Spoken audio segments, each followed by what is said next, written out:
Welcome to the Slop Temple. We pray this video helps. You start by verifying prerequisites. Confirm your footage is 10-bit and encoded for PQ or HLG, because SDR will not become HDR.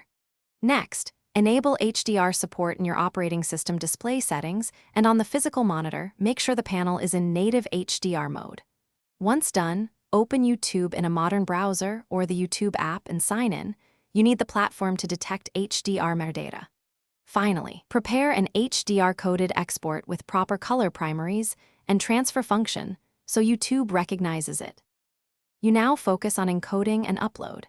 Export your final file with HEVC or VP9 that preserves HDR metadata using REC. 2020 primaries and SD 2084 if using PQ. HLG uses its corresponding curve. Choose high bitrates and match your intended resolution. 4K gives YouTube room to generate HDR outputs.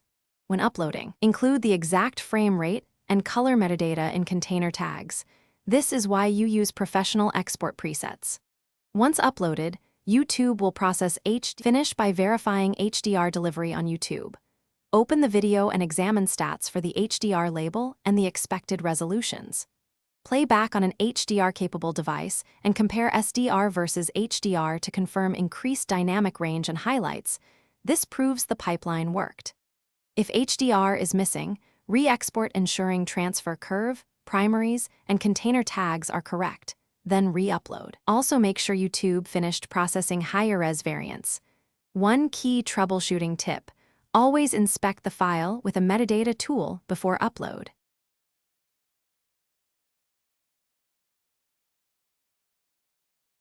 Thanks for watching. Consider subscribing if we helped you.